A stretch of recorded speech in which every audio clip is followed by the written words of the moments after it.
Back with us on Trading Hour, and it's time to get into the management of Indian Bank to discuss the quarter gone by. SL Jain, the Managing Director and CEO of Indian Bank, is joining us. Mr. Jain, good morning. Thanks a lot for joining in. I'd like to straight away ask you about the topic that is in focus, and that is the RBI's draft regulations regarding project financing. And what I wanted to ask you is, what's your view on the draft guidelines if you manage to go through them? How does it impact you and your overall capital requirements going forward? Would that lead to an impact of on elevated provisions going forward as well? Thank you for having me on the show. First is the RBI guideline that talks about the project financing.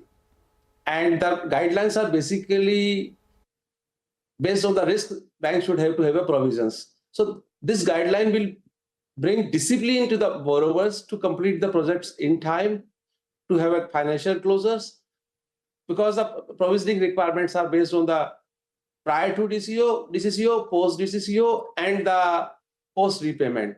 A second point is that they talked about the minimum exposure of 10% more than 1,500 crores and all.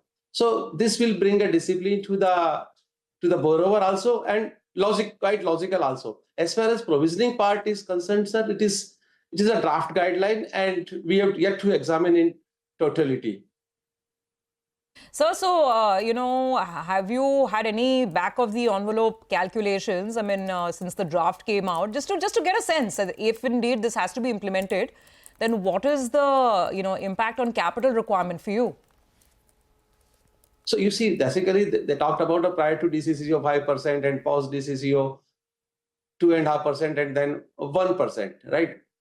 In bank, we are having all kind of loan, basically. As far as Indian Bank is concerned, we are having 63% as a retail, retail Agri and MSME, and around 37% of the corporate. In entire corporate is not on project financing. In corporate also, we are having working capital, we are having term loan, right? We are having LRD exposure, hospital exposures, all kind of exposures we are having. So this will not have a major impact on the balance sheet, and let this issue be finalized. This is only a draft. Got it. I understand that. But just so that we know, as a percentage of your total loan book, how much is project financing? As you said, it's not big, but just do you have that rough percentage number? So that we have to go account by account and understand. We have not yet finalized the number.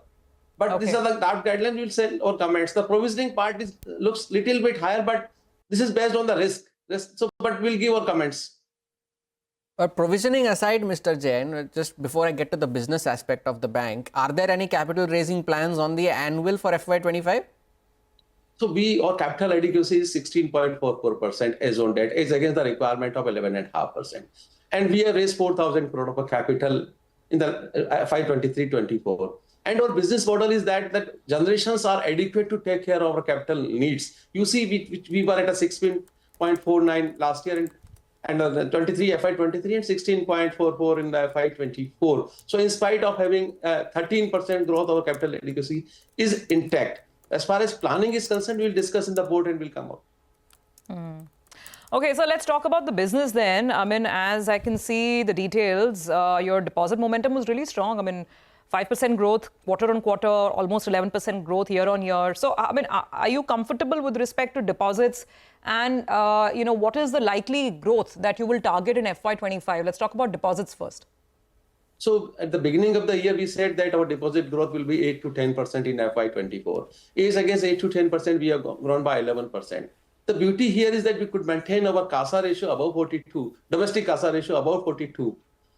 And now we are working in a tight liquidity conditions. The point is that the liquidity is available, pricing is important. So we would like to grow in a balanced way where we have a CASA ratio of above 40%. So maintain our cost of deposit. But the money is available, and we think that this year also will grow between 8 to 10% in deposits.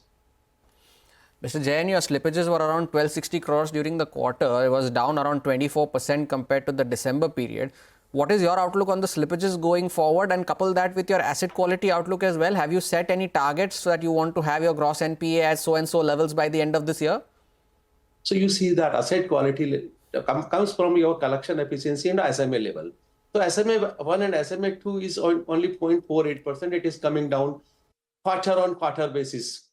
Our collection efficiency is 96%. So the slippage is 1,200 crore. And You see, we are continuously telling that our recovery will be more than our slippage. You see our last 8 quarter or 10 quarter, you see our recovery is more than our slippage.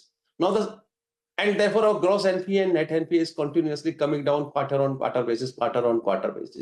The slippage of 1,200 crore, you see the corporate, virtually there is no slippage in the FY, in the last quarter. Rather, we have recovered from the NPA. The slippage 1,200 has come from the 600 from the MSME book and around 500 crore from the agriculture book. In MSME, around 1,000 odd crore, 100 odd crore is from the restructured book. So this is in the small micro accounts and it has come.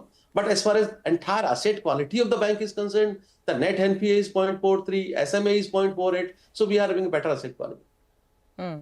Okay, sir, let's talk about growth and profitability then. Just give us an outlook, if you can, on your loan growth target for FY25 and also an outlook on margins, because fourth quarter, despite the liquidity environment that you described, you managed to improve margins. So is 3.4% a sustainable level for NIMs? Because you just told us about deposits as well, and you're still hopeful of maintaining CASA above 40. So all things put together, an outlook on NIMs and on the growth in advances for this year. So in the last time, what we said that we will grow between 10 to 12% in credit in FY24.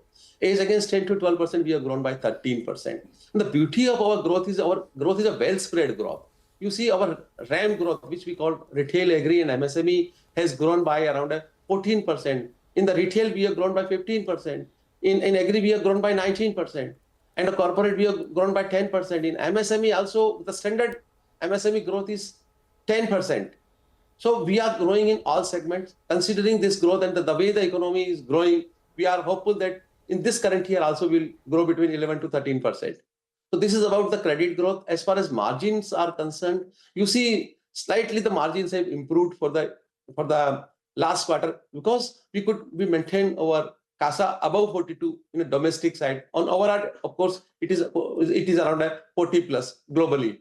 And our endeavor will be to continue this CASA above 40%, and we have a good deposit franchise. We have a 5,800 accounts. We opened resource acquisition center at number of places. We have a government relationship centers at various places. We are having 12-13 crore of customer base. So we will continue to control our cost and have a margin at least 3.4 to 3.45, because last quarter we were at 3.44% with a plus minus 10-15 base. Okay, your investors will like the sound of that, I am sure. Mr. Jain, thank you very much for joining in and sharing the outlook for FY25. Good luck to you with those plans. Well, we do have to take a break on that note. We'll come back on the other side and talk technicals. The market has been facing pressure. So what are the trades you can look at? Mitesh Thakkar will join in with some thoughts.